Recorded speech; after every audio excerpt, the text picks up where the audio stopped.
a Dios y le digo: Padre, te doy gracias porque mi hija está en tus manos. Te doy gracias porque el trabajo que tengo por delante está en tus manos.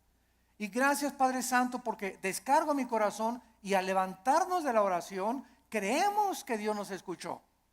Pero si tú te levantas después de orar con la misma aflicción, con la misma tensión, con el mismo estrés, con la misma ansiedad, vuélvete otra vez a hincar, porque no has agradado a Dios.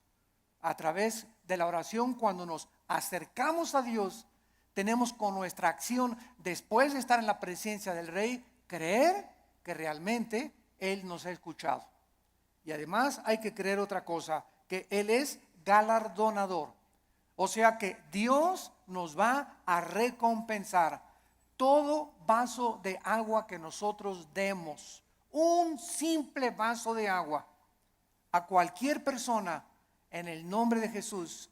Dios no es olvidador ni deudor para olvidar lo que Él nos tiene que dar, para bien o para mal. Muy bien, vamos pues en el versículo 1 a tratar de encontrar alguna definición que nos ayude a sentar nuestras bases de qué es la fe, para comenzar a construir arriba del versículo 1. Es pues la fe la certeza. La palabra hupostasis, que se tradujo certeza, es sustancia. La fe es una sustancia, es algo real, es una seguridad. ¿De qué cosa? De algo que viene. De algo, no de algo que tienes ya. Porque si lo tienes ya, ya no es fe. Entonces la fe está relacionada con el futuro. Siempre, siempre con algo que no tienes y que viene. Y que tú tienes que estar seguro que viene.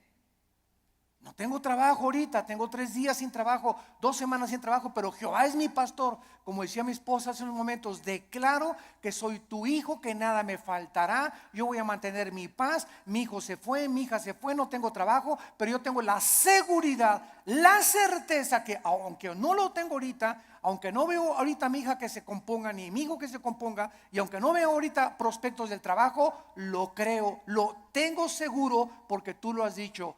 No he visto justo desamparado a su descendencia que mendigue el pan.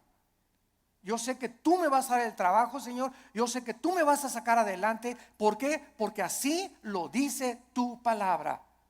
Y esta seguridad que tú tienes, dice a continuación, es una convicción, aunque tú no lo estás viendo.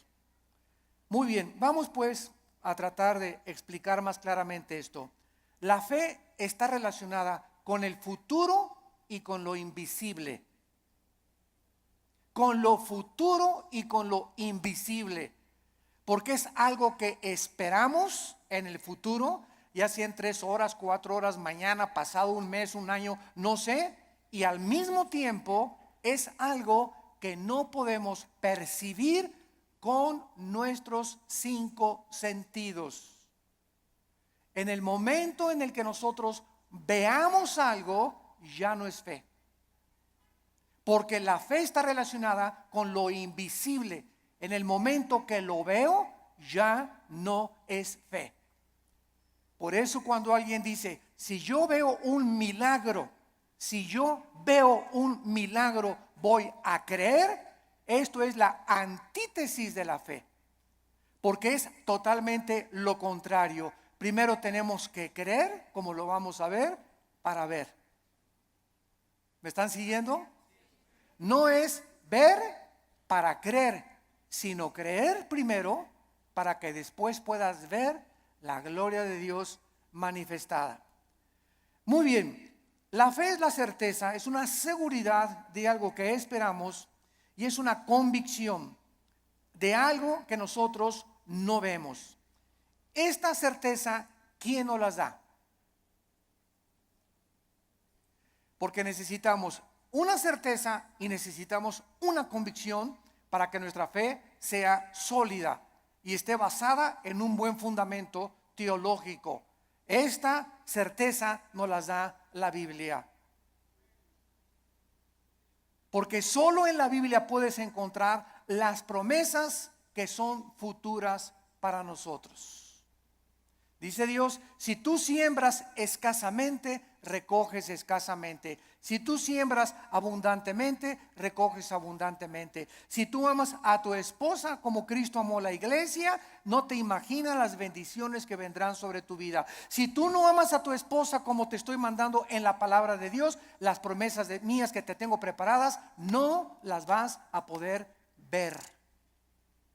Porque no has creído. Porque para que puedas ver la bendición en tu matrimonio, para que puedas ver la bendición en tu noviazgo, para que puedas ver la bendición económica en tu vida y en tus negocios, antes tienes que creerle a Dios y poner en práctica o en acción lo que Dios dice en su palabra.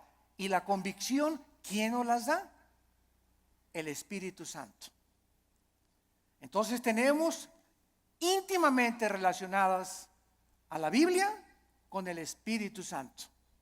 No podemos jamás divorciar al Espíritu Santo de la Biblia, ni la Biblia del Espíritu Santo, porque el Espíritu Santo es el autor de la palabra de Dios. Entonces necesitamos entender que el Espíritu Santo es un espíritu de santidad, ¿verdad? Es el espíritu de verdad, es el consolador. Entonces, si yo tengo el Espíritu Santo y quiero caminar con el Espíritu Santo y Él es santo, ¿podrán caminar dos juntos si no estuvieran de acuerdo? No, ¿verdad? Para que yo camine con el Espíritu Santo, tiene que haber santidad en mi vida, porque Él es santo y me toma de la mano. Pero el momento en el que yo camino sin santidad o comienzo a caminar en pecado en la vida, inmediatamente rompo mi comunión con el Espíritu Santo. Me suelta, es tan sensible como una paloma el Espíritu Santo. Inmediatamente vuela, no se hace a un lado y me encuentro caminando yo creyendo que Dios está conmigo, creyendo que el Espíritu Santo está conmigo y estoy caminando en la carne. Es lo que se llama caminar en la carne. Y la carne es muy consagrada, La carne es muy religiosa. La carne adora a Dios y por acá y por allá, y sin embargo podemos hacer muchas cosas sin la ayuda de Dios en nuestra vida. Muy bien, veamos ahora que entonces la fe está relacionada con dos realidades eternas e invisibles, con Dios y su palabra.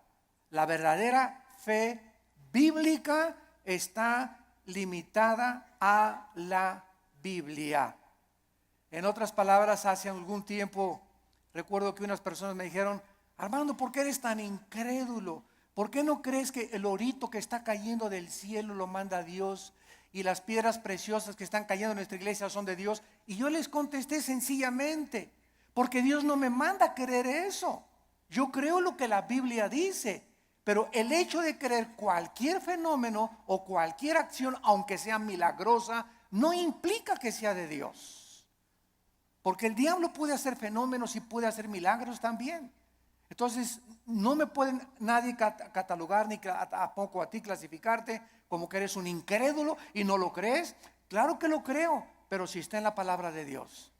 Pero si yo encuentro en Proverbios capítulo 2 que la Biblia me manda y me dice que busque la sabiduría y no las piedras preciosas y no el oro, ¿qué me está diciendo el Espíritu Santo con estas experiencias que se están manifestando en muchas iglesias? Que estas iglesias están tanto en la carne, que está ahora siendo engañadas.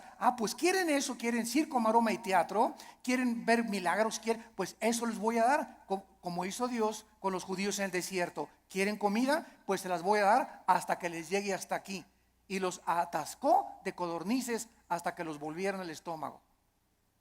Este es un juicio de Dios. ¿Por qué? Porque Dios nos busca que busquemos sabiduría y que no busquemos, ¿verdad?, las cosas que está cayendo ahorita del cielo. Y mira, hermano, le digo, es más diamantina que nada, hombre, esas menso. La fe está relacionada, está íntimamente ligada a la Biblia. Nuestra fe no es un trapo ungido. Hermano, voy a ir al río del Jordán. Y cuando vaya a Israel, voy a meter una botellita el agua del Jordán y me la voy a traer y me la voy a echar cuando esté enfermo. O la voy a poner ahí, le voy a ya casi una veladora. Voy a traer agua del Jordán y me voy a bautizar del río Jordán. El agua del río del Jordán y el agua del río Bravo y el agua del río Nilo y el agua del río Támesis en Inglaterra es exactamente igual. El río Jordán no tiene propiedades milagrosas. Es el agua de un río donde hace 2000 años el Señor Jesucristo fue bautizado, pero el agua no tiene nada de milagroso. El río es como cualquier otro río, y el hecho que Jesús y el Bautista hayan bautizado ahí no significa que va a ser agua milagrosa. Estamos retrocediendo otra vez a Roma, a la agua bendita. Antes entraba a la iglesia y le metía la mano y me hacía por mí que agua bendita, porque le hicieron así y le atribuían propiedades milagrosas. Esto se llama hechicería. Esto es vulgar hechicería, atribuirle a un objeto, a agua, trapitos o cualquier cosa, poderes milagrosos. Esto es hechicería. Los brujos usan cosas y collares y amuletos, talismanes, patas de conejo. Todo eso está relacionado con el mundo del ocultismo, no con la Biblia. Y les hablo tan claro como el azul del cielo hoy en la mañana, sin tapujos y derecho y a la yugular. Ya no podemos andar con rodeos. Ya no podemos andar diciendo que tenemos que hablar al pan pan y al vino vino. Tú tienes que entender ya claramente qué es la fe. Y ya no estar poniendo un objeto como hace algún tiempo. Me vende un trapito y ahí va la gente y compra el trapito ungido. O te mando este anillo que lo compré en Jerusalén, o este collar que tiene propiedades, y porque este predicador en tal parte lo anunció, y van y lo compran y se lo cuelgan y le atribuyen propiedades milagrosas, o ponen el trapito debajo de la almohada y se les va a quitar el dolor de cabeza, o va a traer que la maldición se va a ir de su casa. Todo eso está relacionado con el mundo de la hechicería. Eso ya no es fe. Y esa hechicería está entrando a las iglesias cristianas. ¿Por qué? Bueno, hace 2000 años en la iglesia de Gálatas, en Gálatas 5 versículo 1, el apóstol Pablo, si alguien no lo cree, les dice a los Gálatas: ¿quién los fascinó para no oír la verdad? Y esa palabra fascinar en el griego es hechizar. La iglesia de Galacia estaba hechizada, estaba controlada por demonios que habían entrado en falsos maestros y pastores que esta iglesia tenía, y que les estaba enseñando a los cristianos: es que no es suficiente la muerte de Cristo, necesitas circuncidarte, no necesitas poner árbol de Navidad, no necesitas hacer estas cosas, necesitas ahora agregarle a la obra de la cruz algo extra. Cuando la Biblia dice que cuando Cristo murió en la cruz del Calvario, se finí, caput, se acabó, consumado es. No hay nada que agregarle a la muerte de Cristo para el perdón que hemos recibido. Tratar de, después de la gracia de Dios, decir que necesitamos hacer ciertas cosas para completar la obra de Cristo, estamos llamándole que fue incompleta la muerte de Cristo, y esto es una herejía. Hace algún tiempo, bueno, más bien no algún tiempo, hace algunos días, me entrevistaron en un programa de televisión. Y una de las preguntas que siempre me hacen en Colombia, en Guatemala, donde quiera que voy, es: ¿qué se pierde la salvación? Siempre me preguntan esa pregunta. ¿Por qué? Porque el 65-70% de la cristiandad cree que se pierde la salvación. ¿De dónde sacaron esta doctrina? De un hombre llamado Jacobo Arminio, que enseñó, y porque hay 5 versículos de la Biblia, nada más 5 contra más de 500 versículos en la Biblia que enseñan que la salvación no se puede perder. Además que es ilógico teológicamente. Entonces, estos 5 versículos parecen enseñar que la salvación se pierde, como si que te borraré del libro de la vida y que te apartaré y la rama, Juan 15, serán cortados, etcétera, etcétera, que parece indicar que la salvación se pierde. O segunda de Pedro capítulo 2, 22 al 24, que el perro regresa a su vómito, la puerca lavada a lavarse en el lodo. Pero sin embargo, cuando estudiamos estos versículos, nos damos cuenta que los sacaron de su contexto. Miren, es tan simple como esto. Cuando una persona dice que se pierde la salvación, ¿qué está diciendo? Síganme con cuidado. Está diciendo que al llegar al cielo, Pedro le va a decir: a ver, Pancho Pantera, ¿por qué te voy a dejar entrar al cielo? Y tú le vas a contestar: por la gracia de Dios, más me porté bien. Igual a la salvación. Eso es lo que se está diciendo. O sea, que la gracia de Dios no fue suficiente. Ahora que ya soy salvo, necesito portarme bien, porque si no me porto bien, pierdo la salvación. Entonces, ¿qué salvación nos dio Dios? ¿Temporal o eterna? Dicen Hebreos 9 y Hebreos 10 que nos hizo eternamente perfectos y santificados. En el momento que recibes a Cristo, recibes la eternidad. Estamos ya en el reino de Dios espiritualmente. La eternidad está dentro de nosotros ya. Pero, y ahora en segundo lugar, ¿por cuántos pecados? Apunta todo esto para que te defiendas. ¿Por cuántos pecados murió Cristo en la cruz? ¿Por los pasados, por los presentes o por los futuros? Por los pasados, los presentes y los futuros. Entonces, si existe un pecado que diga que nos hace perder la salvación, Cristo tendría que volver a morir. Cristo tendría que volver a pagar por ese pecado que te hizo perder la salvación.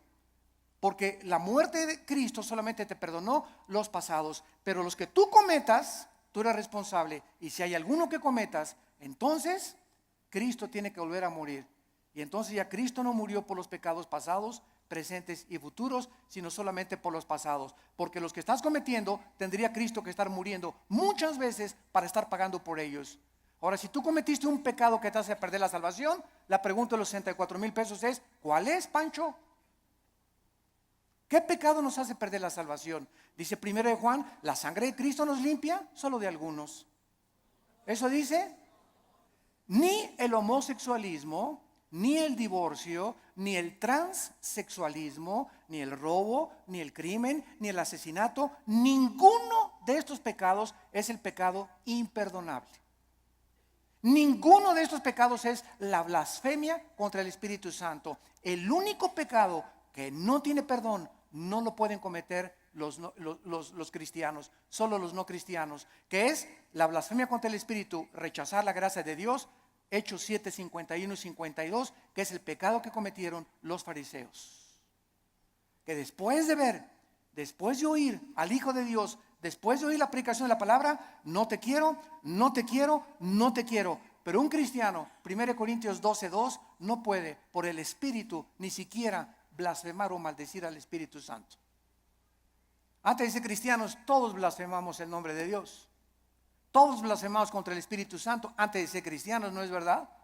Todos cometimos pecados tremendos. Ahora, cuando nos muramos, otra pregunta: cuando nos muramos, ¿cuántos van a morir perfectos?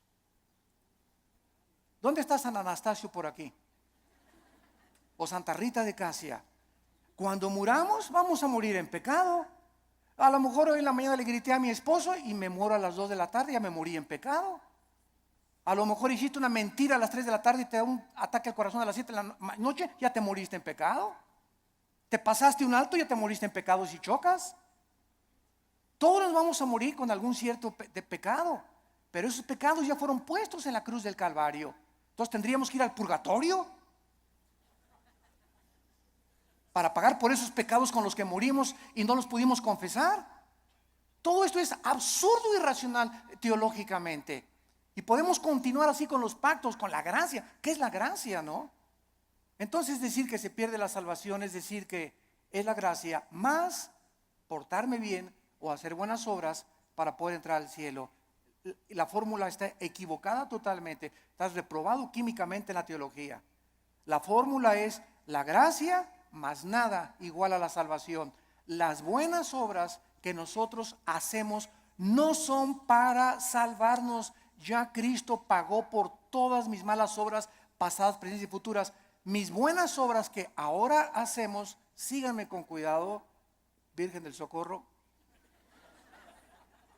las buenas obras que nosotros hacemos después de la salvación solamente son para la entrega de recompensas o la pérdida de recompensas en el tribunal de Cristo.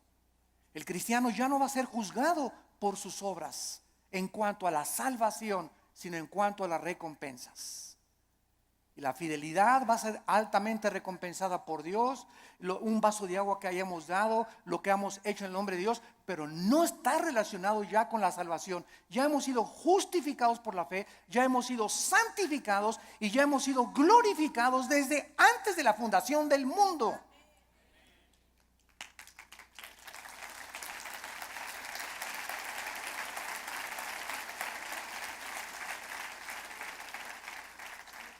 Tenemos que desenterrar otra vez la doctrina de la salvación en el siglo XXI y volverla a enseñar claramente, porque el pueblo de Dios en los errores en que está cayendo es por no tener bases teológicas firmes, doctrinales, de una doctrina elemental como la gracia y la salvación. Y por todos lados, porque todo el mundo lo cree, yo también lo creo. Demuéstramelo con la Biblia y lo voy a creer entonces. Pero no voy a creer que porque todos creen que se pierde la salvación, yo voy a creer que se pierde la salvación. Yo te lo demuestro y se los dije en la televisión, tenemos el debate con el que quiera y se lo demostramos, ¿verdad? Que es absurdo seguir creyendo que se pierde la salvación. Ahora muchos dicen, bueno, como ya no pierdo la salvación, me voy a portar ahora sí, le voy a dar vuelo a la hilacha, ¿verdad? Bueno, dice Gálatas 5:10 que fuimos llamados a libertad, solamente que no usemos la libertad como ocasión para la carne. La persona que dice eso, con que no puedo perder la salvación, puedo hacer lo que quiera, no es salvo. No es salvo, porque si tienes al Espíritu Santo, no vas a tratar de aprovecharte y tomar la gracia de Dios como una licencia para pecar. Eso demostraría Romanos 6, que pues pecaremos para que la gracia de Dios abunde. De ninguna manera, porque los que hemos muerto con Cristo, ¿cómo vamos otra vez a pecar? O a tratar de pecar voluntariamente. Ya demostraría que ni siquiera tenemos la salvación. Bueno, esto es importante en relación con la fe. Y vamos a ver ahora algunos ejemplos de la fe en algunos versículos en el Antiguo y en el Nuevo Testamento. Vamos a ver en primer lugar el Salmo 27, para que veamos cómo operó la fe en el Antiguo Testamento y tengamos bases más profundas acerca de nuestra fe. Vuelvo a repetir, la fe está relacionada con el futuro y con lo invisible. La antítesis de la fe sería ver, porque caminamos por fe, no por vista. La vista queda excluida de la fe. Y si camino por vista, está excluida la fe. Una de otra están excluidas. No pueden ser las dos verdad. O camino por fe sin ver, o veo y ya no camino por fe. ¿Está claro? Es muy importante aceptar este concepto. Si caminamos por vista, ya no necesito la fe. Si camino por fe, no necesito la vista. Cada una excluye, insisto, la otra. Esto es contrario a lo que el mundo dice. Ver para creer. Esa es la filosofía del mundo. Esa es la dimensión en la que el mundo se mueve. Nosotros hemos entrado a otra dimensión totalmente que dice lo contrario, que necesito primero creer para poder ver. Dice el Salmo 27, versículo 13, cuando David se encontraba afligido, perseguido por Saúl, sin trabajo, escondido en una cueva, criticado, sus hijos de David se volvieron contra él. Bueno, el pobre David, ¿verdad?, tenía todo tipo de tribulaciones iguales a las que tenemos muchos de nosotros.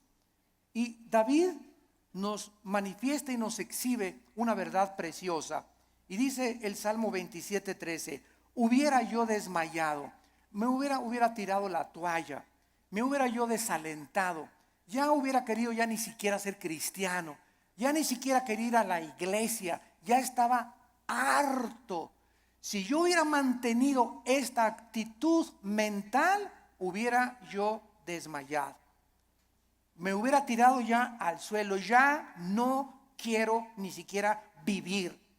Estoy harto de todo, de mis papás, de la iglesia, de esto, del gobierno. Y sobran cosas que nos pueden llegar a pensar esto. A menos que, repito, seas San Anselmo. Pero todo cristiano llegamos a estar, ¿verdad? Hasta, decimos vulgarmente en México, hasta el gorro. ¿No te has sentido así? No levante la mano. Porque yo estoy seguro que todos la levantaríamos. Si no has experimentado esto, lo vas a experimentar cuando estés casado, o cuando no estés, o cuando nazcan los hijos, o cuando nazcan los nietos. Pero todos, hay muchas épocas en la vida en la que nos llegamos a sentir tan oprimidos por los problemas que ya no quisiéramos ni siquiera vivir. ¿Quiénes son los suicidas? Las personas que se les ha cerrado totalmente el mundo, se han sentido sin ninguna ventana, sin ninguna luz, sin ninguna esperanza, sin ninguna solución más que dejar de vivir, escaparse por una puerta falsa. Y dice David que él había llegado a esa situación, y entonces encontramos lo que lo salvó: si no creyera. Si no creyera, ¿qué veré? Primero, ¿qué cosa? Creyó, y después venía la vista. Si yo no hubiera creído que voy a salir de esta situación y que Dios me va a mandar otro esposo, otro novio, que viene el trabajo, si yo no hubiera creído en las promesas de Dios, ya desde cuándo me hubiera aventado desde el puente hasta abajo. ¿Qué es lo que nos sostiene? Creer lo que Dios nos ha dicho. Esa es la fe, lo que nos ha dicho en su palabra.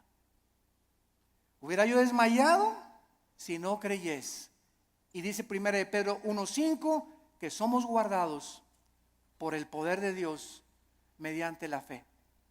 En otras palabras, cuando nos encontremos así, y créame que muchas veces al mes yo llego así en la noche, en la mañana cuando me levanto, con el Señor, cansado, ¿verdad? Con problemas, presiones emocionales, el mundo, el petróleo, la caída del dólar, problemas aquí, problemas allá, familiares. Bueno, sobran cosas para desalentarnos en la vida, sobran cosas para amargarnos, sobran cosas para desilusionarnos. Entonces ahí es cuando, en lugar de que te desmayes y te rindas y digas, tiro la toalla, me bajo del caballo, ya no quiero, andamos así con el caballo, cayéndonos del caballo. En ese momento recuerdo, oh Señor, tú eres poderoso, tú eres grande, soberano, y comienzas a sentir otra vez en el caballo y agarras las riendas. Señor, aunque no lo vea, y aunque vea todo que se está cayendo y no vea soluciones y vea el cuadro oscuro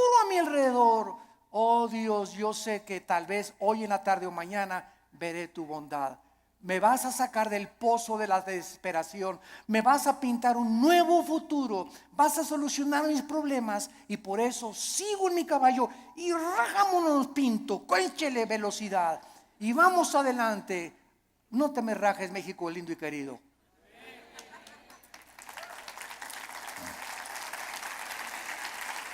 No nos echemos para atrás. Vamos 2-0. Puro gringote de 1.90, 1.95. No, ya no la hacemos. ¿Cómo que no la hacemos? ¿Cómo que no? Ya, ándele, ¿cómo que no la hacemos? Y eso de veras nos infunde ánimo, porque es un cuadro físico de lo que espiritualmente debemos hacer nosotros: crecernos al castigo. Ya en el trabajo y nadie me quiere y me dicen risitos de oro, pero tengo nariz de corcholata. ¿Sabes una cosa? Bueno, ¿por qué comenzamos a sentirnos así? Porque estamos viéndonos en el espejo, porque estamos viendo la situación, porque estamos caminando por vista. Olvídate y desconéctate de lo que ves y lo que por tus 5 sentidos entran, y conéctate con la palabra de Dios. Diario ven a la Biblia en la mañana, cargar las pilas, la energía. Chupa la fuerza espiritual que Dios tiene para nosotros, que es la que nos va a sostener. Nos separamos de la Biblia y nos vamos al suelo. Hebreos 11:27, otro ejemplo en el Nuevo Testamento de Moisés. Hebreos 11:27 dice así: por la fe, por creer lo que Dios había dicho, porque la fe nunca la desconectemos de la Biblia. Por creer lo que Dios ya había revelado en su palabra en el Antiguo Testamento, Moisés dejó Egipto. Si él hubiera sido guiado por sus emociones, vean ustedes, el temor, que es el más grande enemigo de la fe. El temor. El temor es la antítesis de la fe, es lo opuesto de la fe.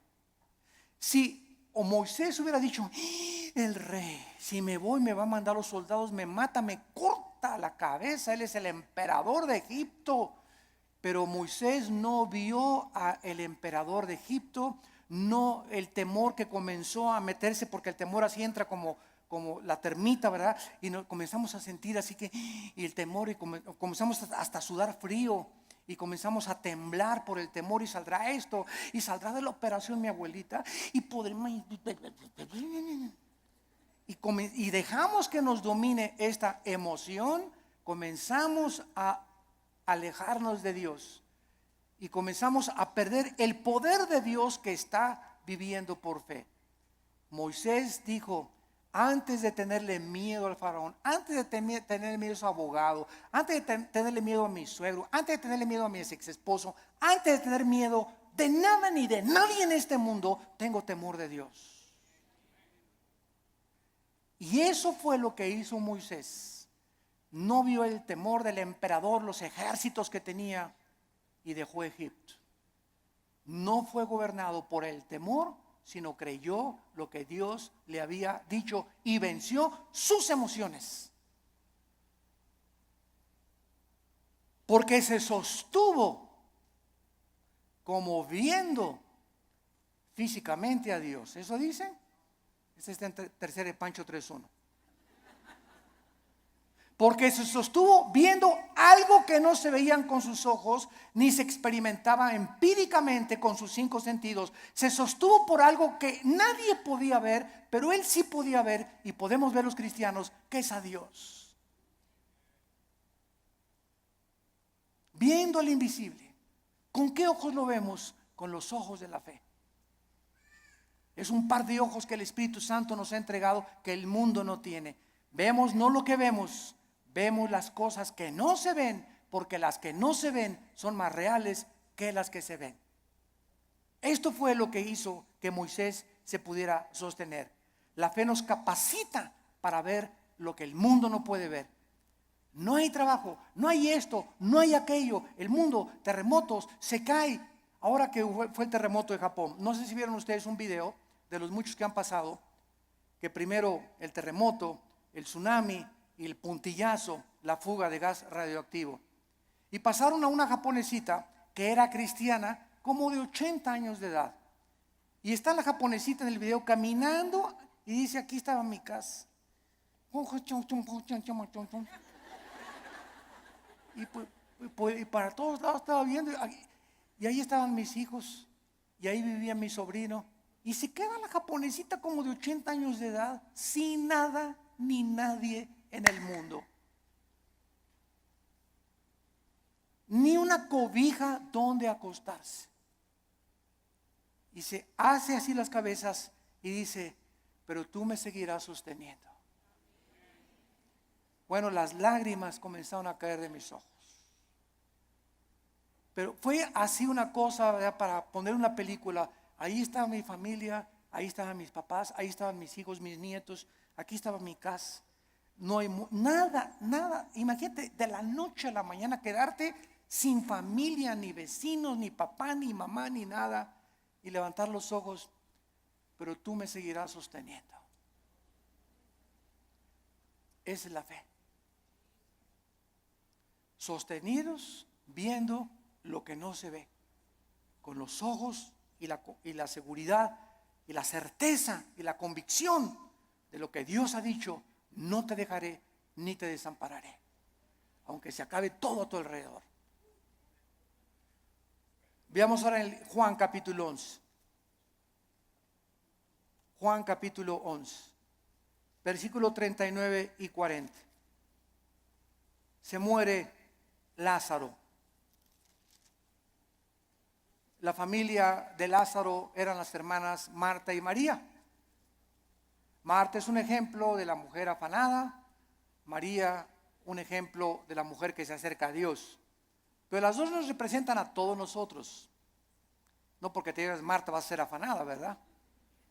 Pero es un ejemplo solamente de que todos nosotros padecemos esta debilidad, de que muchas veces queremos ver para creer, y tenemos que dominar esa tentación y ese impulso de nuestra antigua naturaleza. Entonces aquí en Juan 11:39 dijo Jesús: quiten la piedra. Marta, la hermana del que había muerto, dijo: Señor, y ella, porque es de 4 días. Jesús le dijo: ¿no te he dicho que si crees, verás? Ahí está otra vez. Marta, tú no tenías que haber visto que se alivió ahorita. Hemos llegado al punto que lo dejé morir, porque Cristo dejó morir a Lázaro.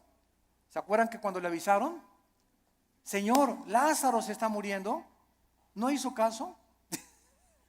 Y era el mejor amigo de Jesús, y la familia que lo hospedaba y le daba de comer a Jesús, y tenía según un cuartito especial para Jesús cuando pasaba por ahí Jesús. Y no hizo caso Jesús, y Lázaro se murió. Y ya que tenían 3 días, Jesús dice a los discípulos: vamos a donde está Lázaro. Y ahora sí, como decimos en México, ¿ya para qué? ¿Ya para qué? ¿Ya para qué? Pues ¿cómo que ya para qué? Pues eso decimos nosotros, pero no lo dice Jesús ni Dios tampoco. Y llega Jesús, los discípulos: ¿ya para qué, Señor? ¿Ya para qué? Ya pierdes tu tiempo. Y es que todo, dice Cristo, lo hice llegar a este punto, y te estoy haciendo llegar a este punto donde pierdas tu trabajo, donde tengas esa enfermedad, donde pases esto. Estoy llevando las cosas al extremo para que cuando estén en el extremo, ahí pueda yo ser grandemente glorificado por tu vida. Yo cuántas personas he visto que se enferman de cáncer y que son sanadas y que dicen: Dios mío, hasta los médicos, pero esto es un milagro. Pero si no hubiera sido esa enfermedad, no hubiera sido glorificado Dios. Si no hubieras perdido tu trabajo y un trabajo te viene milagrosamente, ¿cómo podrías decir: Señor, solo tú pudiste haberme dado este trabajo? Fue un milagro. Así como ayer la selección mexicana fue un milagro que ganara. Pero aquí no se mete, ¿verdad?, la fe. O sea, 2-0, decimos, ya al 2-0, yo ya iba a pagar la televisión. La neta. Dije, ya, otra goliza. ¿Cómo nos vamos a levantar de un 2-0 con estos gigantones de gringos, verdad? Y cuando viene y te das cuenta, ¿no? Que, caray, digo, lo que no parece, se puede convertir en una realidad. Entonces muchas veces Dios deja que lleguemos a ese 2-0 y que parezca que todo está perdido. No está perdido, porque Él es Dios y Él es alguien que ha dicho: no te dejaré, desampararé, estaré todos los días contigo hasta el fin del mundo. Podemos, aunque perdiere mi padre y mi madre, con todo Jehová no me dejará, porque Él es nuestro sostén. Y le dice Cristo a Marta: si tú crees, vas a ver la gloria de Dios. Tenemos que ver espiritualmente para poder creer. La gloria no puede venir hasta que no creamos. Por ejemplo, en el área económica, en el área matrimonial, en el área de relaciones sociales, en el área de nuestras amistades, en todo esto se cumple primero creer para ver. Dios le dice a los maridos: amen a su esposa. Tú amas a tu esposa sacrificialmente y comienzas a quitar todas las imágenes de otras mujeres de tu vida, etcétera, etcétera, y ve Dios tu fidelidad mental y espiritual porque los pensamientos no le engañan a Dios. ¿Qué hace Dios cuando un hijo está haciendo lo que la Biblia dice porque quieres agradar a Dios? Te bendice. No te imaginas cómo te bendice. Señor, pero que tú ya tiene 20 kilos de más, Señor. ¿Cómo tú? ¿No puedes cambiar una llanta vieja por una nueva? Como dicen en Guanajuato, ¿verdad? Y sabes una cosa, que cuando estamos casados no es solamente la pasión. La pasión dura la luna de miel 3 o 4 días y dura también en el triunfo del amor. Pero todas esas pasiones que tú ves y esos enganches que se dan en esas cosas no duran. Y claro que nos seguimos besando y todo, ¿verdad? Pero entonces ya entras al matrimonio y ya entras a un nivel donde no solamente es pura pasión, hay problemas y bajadas, y comienzas a entrar a una madurez donde maduras con tu esposa y te das cuenta que es una relación que tiene que durar toda la vida hasta que la muerte nos separe, porque está basada en un cordón de 3 dobleces, que es Jesucristo. Entonces ya no está basada tanto en el físico como en una relación espiritual, porque los matrimonios que duran son los matrimonios que los dos son discípulos de Cristo. Cuando dos caminan hacia Dios, es como un triángulo. Dios está en la punta del triángulo y aquí está el hombre y la mujer. Cuando el hombre y la mujer caminan los dos siguiendo a Cristo, cada vez están más cerca el uno con el otro, porque más cerca están de Dios. Y ya podemos vencer esas cosas de cámbiame, la verdad. O es que no vas a tener Miss México toda tu vida. ¿Qué querías, verdad? Que tu esposa te durara así. Tiene que dar a los 50 años tu esposa, a los 60 años tu esposa. El cuerpo se deforma, igual él tiene panza de Santa Claus ya también, ¿verdad? Pero nos seguimos queriendo. Entonces nuestra antigua naturaleza demanda ver para creer, puesto que depende de los sentidos, pero no de la palabra de Dios. Y vemos en penúltimo lugar 2 de Corintios 4.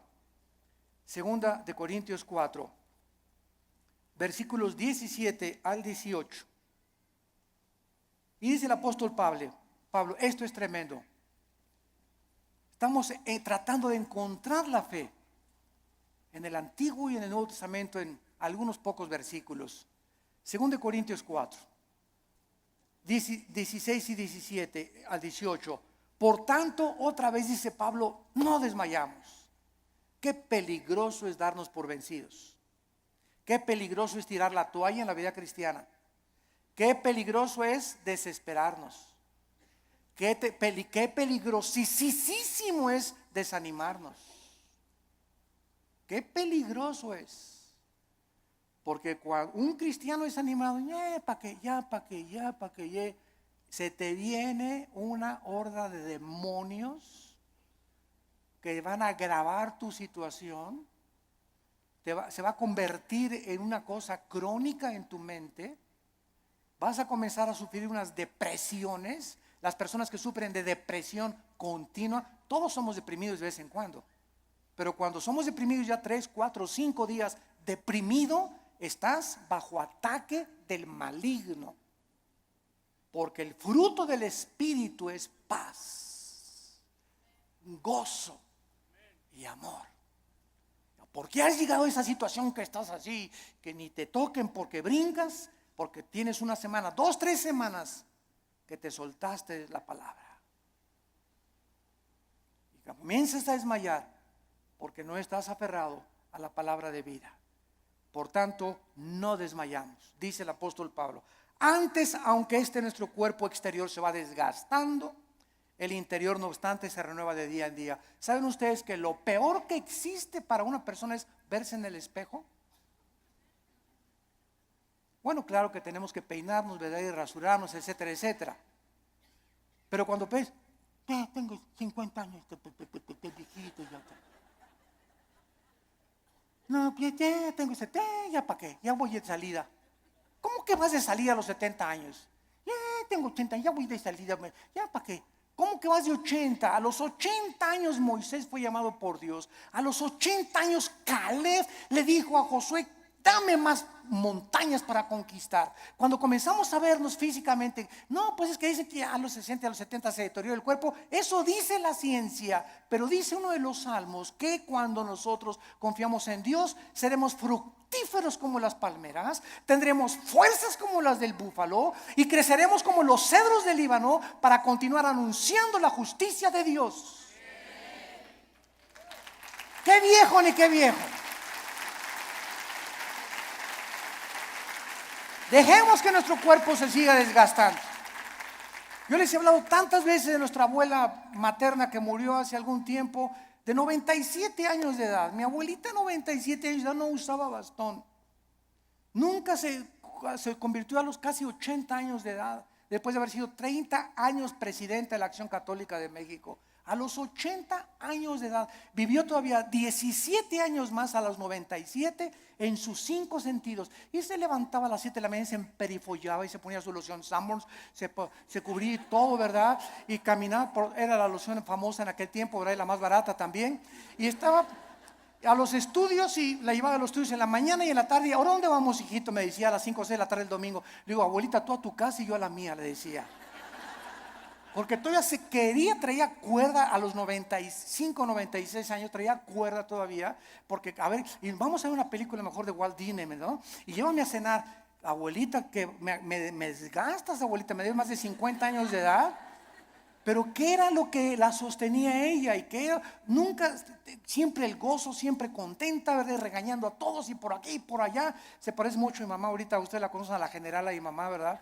Sobre todo los que van a Liti. Pero esa es esa energía que necesitamos tener. Y no estar, ya tengo, cacle. El interior se va renovando. Y este cuerpo corrupto vas a echar a los gusanos y al panteón y vamos a resucitar. Así como una semilla contiene un árbol y fruto y ramas, esa semilla, ahí está todo. Así cuando se siembra va a resucitar en un cuerpo glorificado. Y nos vamos a ver, y cuál cacle ni cake nada, ¿verdad? Sino que tenemos que mantener esa energía y esas fuerzas, esas ganas para vivir para Dios. Porque los que se mueren pronto son los que no tienen ganas de vivir para Dios. Ya, para que ya yo llegué, ya voy de salida. Tienes que hablarle a tus nietos y tienes que hablarle a tus viejitas y tienes que ir a los asilos a predicar. No te encierres nada más, cacle. Nada, hay mucho que hacer todavía. La energía la tenemos por dentro y olvídate por afuera. No te veas en el espejo, ve lo que Dios está haciendo internamente con tu alma. Dice Pablo, porque esta leve tribulación momentánea, miren nada más cómo considera Pablo la vida. En primer lugar, los problemas, las aflicciones y los sufrimientos son leves. Dice Pablo, es como si un mosquito me hubiera picado. Todo lo que he sufrido, las pedradas, la persecución, me arrastraron, mis hijos me dejaron, a mi esposa las violaron, fui castigado por Dios. David y Pablo, todo lo que sufrió y lo encerraron en la cárcel, todo ha sido leve y además temporal, momentáneo. Porque Pablo no veía y como un perro, pobre de mí, ya no me quieren ni mis nietos, se acuerdan de mí, ya nadie me quiere. Y comienza a ser como un perro ahí en el rincón, lamiéndote tus heridas y compadeciéndote, y esa autolástima que va a hacer que te hundas y te pintes más rápido. Que te vayas, más rápido.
haze of neon dreams, I wander through the night, lost in a sea of stars where your whispers take flight.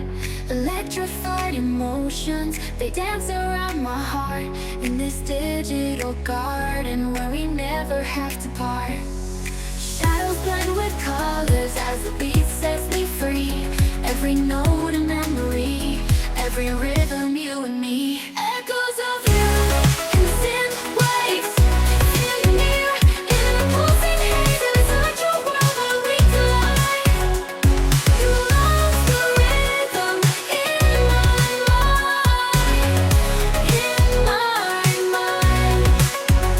With the glow of city lights, our shadows intertwine in this kaleidoscope of love where the past and future align. With every step I take, I feel your presence strong, and this digital symphony where our hearts belong. Shadows blend with colors as the beat sets me free. Every note a memory, every rhythm you and me. Echoes of you in synth waves, feel you near in the pulsing haze. It's such a world where we collide.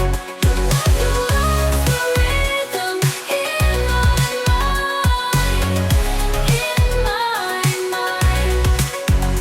And in silence between the beats, I find your voice. In the flicker of the lights, I see your choice. Together in this dream we'll never fade. In the echoes of our love we'll always stay. Echoes of you